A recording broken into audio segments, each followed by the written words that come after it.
तिन्नापुर गांव में शारदा और प्रसाद एक गरीब दंपति रहा करते थे। उनका एक बेटा था जिसका नाम रमेश था और बहू का नाम अनामिका था। सिर्फ इतना ही नहीं, हरीश नाती का नाम और पोती भव्या थी। सभी लोग मजदूरी के काम पे जाने के लिए तैयार थे और एक पुराने घर के बाहर इंतजार कर रहे थे। उस दिन शाम के वक्त प्रसाद बांस की टहनियाँ लेकर घर आते हैं, लेकिन पिछले दिन लाए हुए बांस की टहनियों को देखकर प्रसाद कहते हैं, शारदा, शारदा। इस तरह बुलाने पे शारदा बाहर निकल के आती है। क्यों बुला रहे हैं जी, कहिए अब। ये क्या है? बांस की लकड़ियाँ है जो आप कल लेकर आए थे। मेरी आंखें अभी भी काम कर रही है शारदा, और इन्हें देखकर मुझे इतना तो समझ में आया गया है कि इन्हें मैं कल लेकर आया था। तो फिर इन्हें तुम देखकर ऐसे क्यों चौंक रही हो? पहले ये बताइए, आप क्यों पूछ रहे हैं? अगर कल का लाया हुआ बांस अभी भी घर पे ऐसे ही पड़ा है, इसका मतलब है कि बहू ठीक से बांस का उपयोग नहीं कर रही है। अरे ऐसा मत कहिए, बाहर आपने देखा है कितनी तपती धूप है, उसमें भी बहू दिन भर बाहर बैठकर बांस की टोकरियां बना रही है। अगर वो ठीक से टोकरियां बनाई होती तो अभी तक सब खत्म हो गए होते। कल मैं खुद बना के दिखाता हूँ। इतने में ही बहू अनामिका बच्चों को साथ लेकर घर लौट आती है। बच्चे प्रसाद को देखकर, दादाजी आप हमारे लिए जंगल से क्या ले आए? हाँ दादाजी, आप मेरे और भैया के लिए जंगल से क्या लाए? इस तरह कहने पे, बहू एक प्लेट घर के अंदर से ला के देना। ठीक है पिताजी। इतना कहकर अनामिका अंदर चली जाती है और अंदर से एक प्लेट लाके प्रसाद को दे देती है। वो कुछ फल ले आए थे, वो उस प्लेट में रख देते हैं।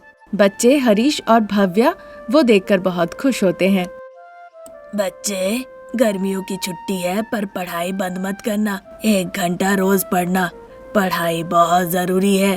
तुम्हारे पिताजी ये बात तो समझे नहीं, इसीलिए आज उसे मजदूरी करनी पड़ रही है। कहते कहते दुखी हो जाते प्रसाद।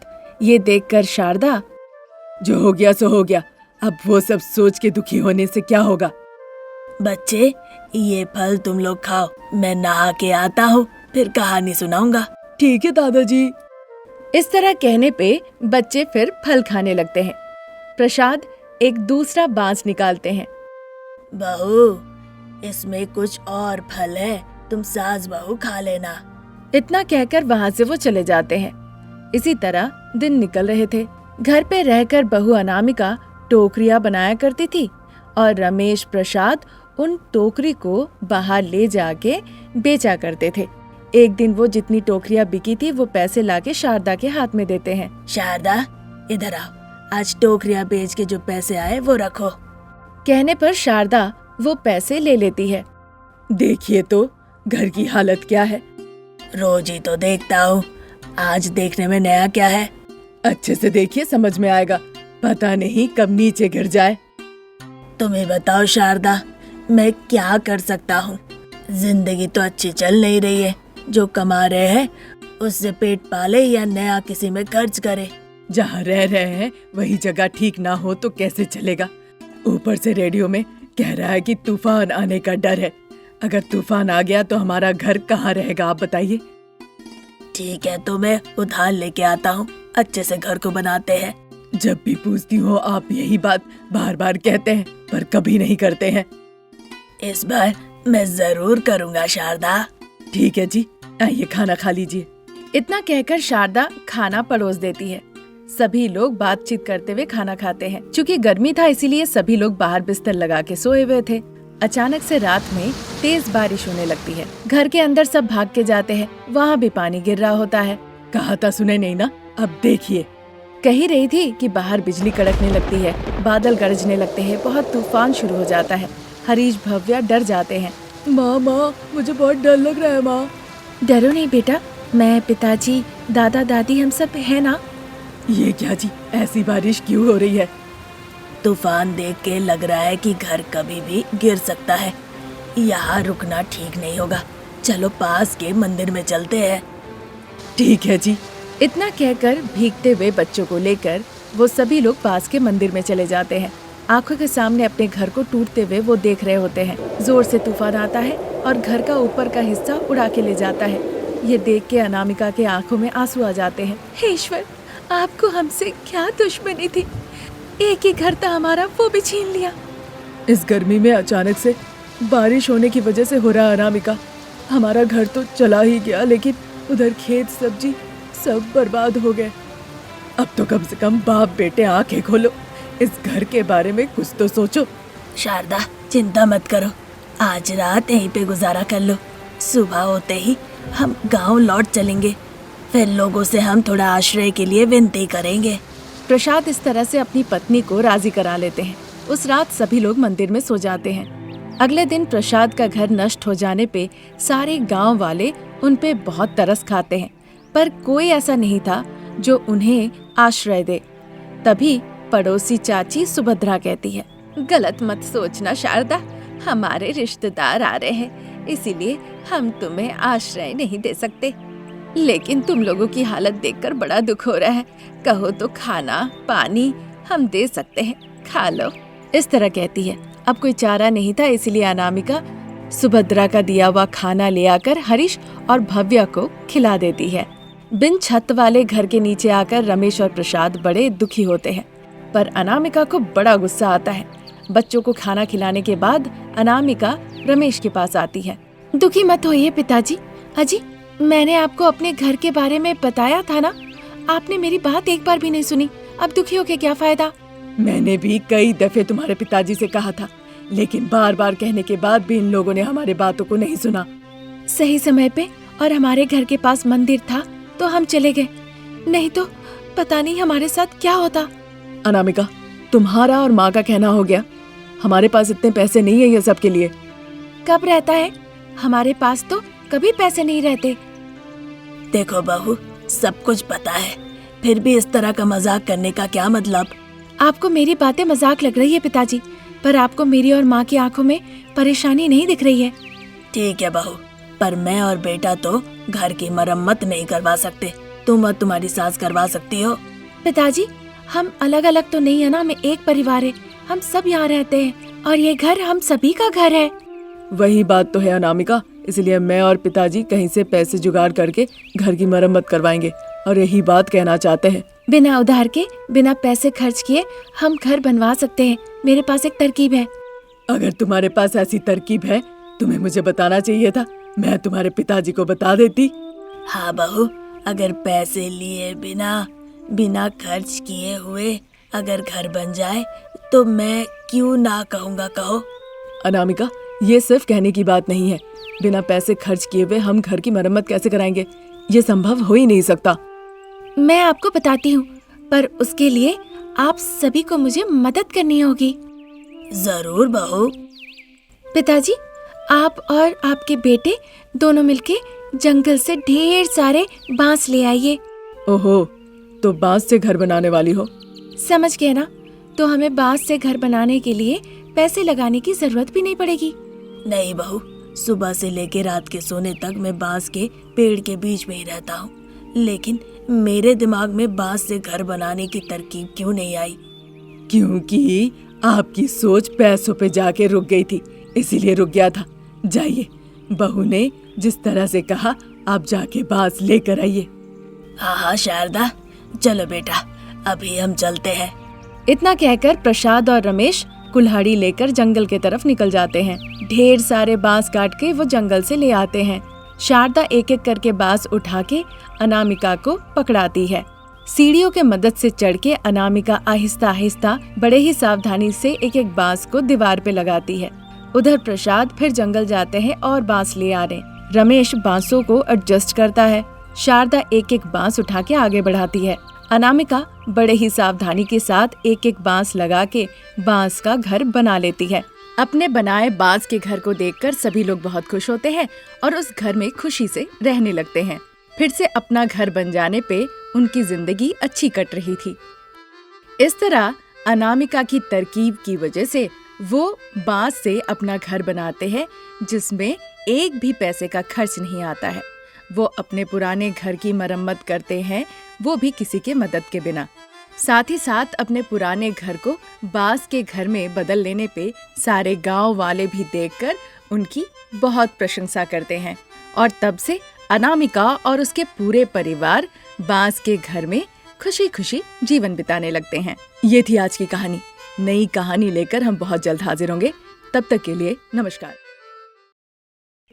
एक तो गर्मी का मौसम, ऊपर से चिलचिलाती धूप। खेत किनारे एक पेड़ के नीचे पत्थर के ऊपर पिता रमेश, बेटा हरीश और बेटी भव्या बैठे थे। मैंने कहा था तुम लोग सुना नहीं। अब खुद ही देख लो, मेरे साथ साथ तुम लोगों को गर्मी कैसे झेलना पड़ रहा है। अरे पिताजी, कोई बात नहीं। खेत किनारे पेड़ के नीचे कितनी ठंडक है। घर में तो ये भी नहीं, घर के अंदर गर्मी और बाहर तपती धूप। पंखे के नीचे बैठो तो गर्म हवा फेंकती है। सच कह रहा हूँ पिताजी, घर से यहाँ बेहतर है। सच में पिताजी, घर से तो बेहतर खेत है। यहाँ पे कम से कम ठंडी ठंडी हवा तो है। इस तरह कहते कहते भव्या खेत की तरफ देखती है। अचानक से देखती है एक चूहा खेत में घूम रहा है और जल्दी से अपने बिल में चला गया। ये देखकर, पिताजी, चूहे जमीन के छेद में क्यों रहते हैं? वो छेद नहीं है बेटा, उसे बिल कहते हैं और वो चूहे का घर भी है। ये सुनकर भव्या बड़े ही आश्चर्य होकर कहती है, क्या कह रहे पिताजी? वो कोई छेद नहीं, वो चूहे का घर है। हाँ बेटा, जैसा हमारा घर है ना, वैसे ही ये उनका घर है।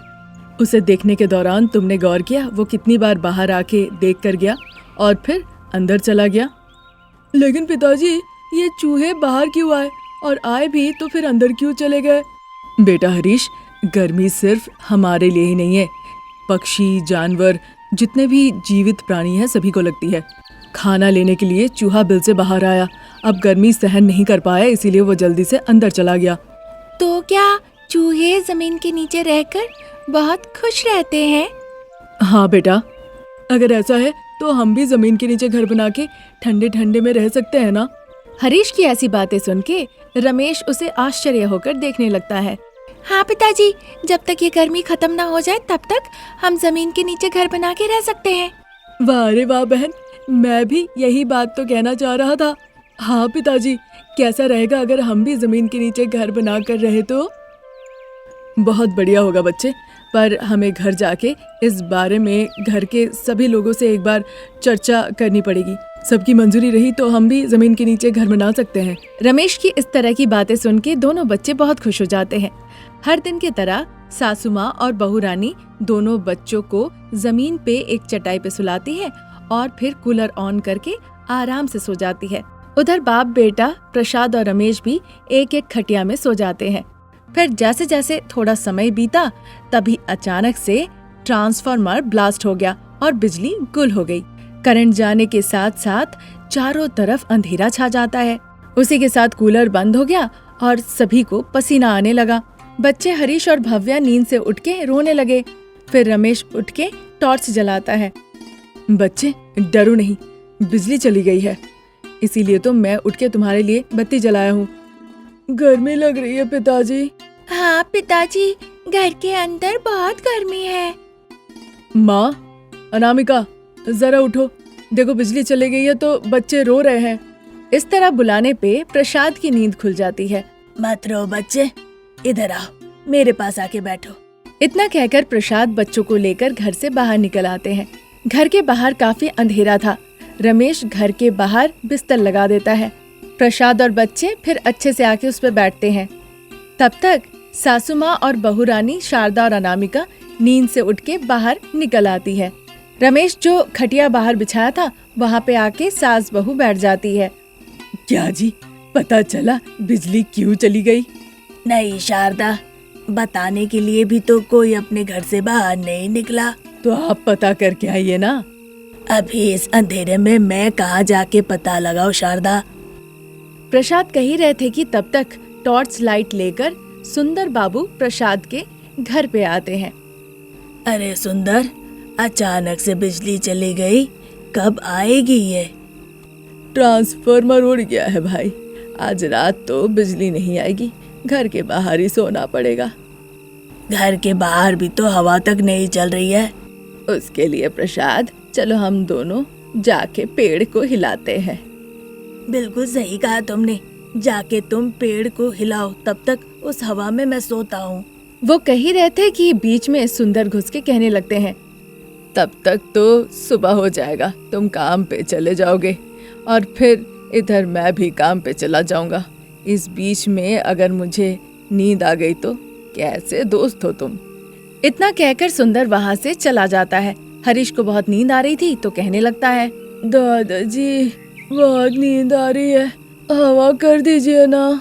ये सब मुझसे नहीं होगा, जाके दादी के पास सो, वो हाथ पंखे से हवा कर देगी। जाओ बच्चे, दादी के पास जाके सो जाओ। इस तरह से कहने पे हरीश और भव्या शारदा के बिस्तर पे आके बैठ जाते हैं। बहू जाओ जाके हाथ पंखा ले आओ। ठीक है माँ जी। अजी जरा बत्ती दिखाइए, मुझे एक बार घर के अंदर जाना है। ठीक है अनामिका। इस तरह कहने पे रमेश अनामिका को बत्ती दे देता है। बत्ती लेके अनामिका घर के अंदर चली जाती है। वो घर के अंदर से ढूंढ के हाथ पंखा ले आती है। फिर हरीश और भव्या बिस्तर पे सो जाते हैं और शारदा अनामिका दोनों उन्हें हवा करने लगती है। इसी तरह काफी समय निकल गया। बेटा रमेश, कैसी भी बिजली आज नहीं आने वाली है, तुम सो जाओ। मुझे नींद नहीं आ रही है पिताजी। ऐसा कहने से कैसे चलेगा, कल सुबह खेत में भी जाना है। हाँ बेटा, बच्चों की तरह तुम भी आराम से सो जाओ। खेत तो जरूर जाएंगे पिताजी, पर आज जब खेत गए थे तो बच्चों ने क्या किया पता है? सच बोल रहे हैं? बच्चों ने कुछ किया क्या? शैतानी नहीं किया अनामिका। जमीन में चूहों के बिलों को देखकर उनके दिमाग में एक तरकीब आई है।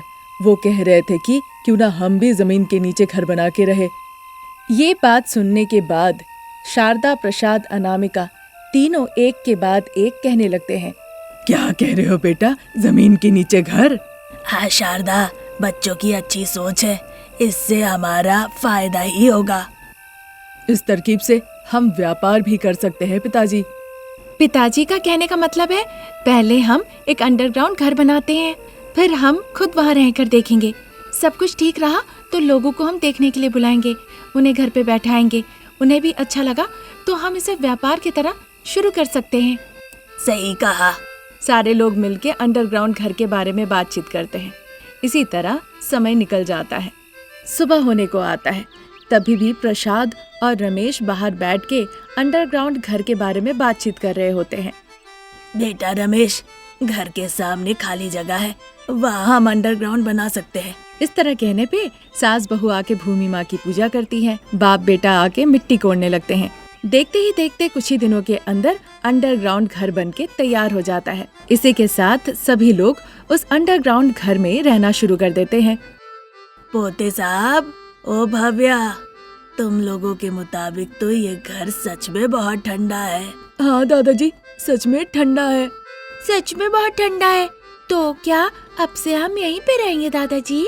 हाँ बेटा। इस तरह कहकर सीढ़ियों से चढ़ के वो बाहर निकल आते हैं। फिर पंडित जी से बात करते हैं और एक अच्छा मुहूर्त तय करते हैं। घर के बाहर हमारे अंडरग्राउंड घर में सबका स्वागत है, इस तरह लिखकर एक बैनर टांग देते हैं। बैनर देख के अंडरग्राउंड घर, वाह रे वाह, ये कैसे संभव है, ये देखने के लिए सभी लोग उत्साहित हो जाते हैं। सारे गांव वाले अंडरग्राउंड घर देखने आते हैं और उन्हें बड़ा पसंद आता है। शारदा, हमें भी ऐसा घर चाहिए, क्या तुम बना सकती हो? क्यों नहीं कमला, हम जरूर बना सकते हैं। प्रसाद जी, ये अंडरग्राउंड घर बड़ा ही अच्छा है, आप हमारे लिए भी एक बनवा दीजिए। ये फंक्शन हो जाने दीजिए, फिर हम बात करेंगे। तब तक अनामिका घर के अंदर से खीर बना के सभी को देती है। सभी लोग मजे से खीर खाते हैं। इस तरह उस दिन का गृह प्रवेश बड़े ही अच्छे से मनाया जाता है। अगले दिन प्रसाद सुदर्शन से इस बारे में बात कर रहे होते हैं। देखिए, जितना आप सोच रहे हैं उससे ज्यादा खर्च हो सकता है, जरा सोच के बताइएगा। देखिए प्रसाद बाबू, आप पैसे के बारे में बिल्कुल मत सोचिए, बस हमें एक अंडरग्राउंड घर बना के दीजिए, उतना ही काफी है। इतना कहकर कुछ एडवांस देकर वहाँ से वो चले जाते हैं। उस दिन शाम के वक्त जब प्रसाद अंडरग्राउंड घर पे बैठे हुए थे, शारदा कुछ पैसे लाकर उनके हाथों में देती है।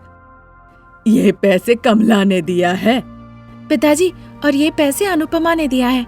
इस तरह सास बहू अंडरग्राउंड घर के लिए ढेर सारे पैसे इकट्ठा कर लेते हैं। फिर वो सभी के लिए एक एक करके अंडरग्राउंड घर बना देते हैं और जो पैसे वहाँ से मिलते हैं उन पैसों से वो बड़े ही सुखी सुखी जीवन बिताने लगते हैं। इस तरह बच्चों के द्वारा सोचा गया अंडरग्राउंड घर की परिकल्पना सक्सेसफुल रही और वो व्यापार में बदल के उनका जीवन सुखमय हो गया। आज यहीं तक। नई कहानी लेकर हम बहुत जल्द हाजिर होंगे। तब तक के लिए नमस्कार।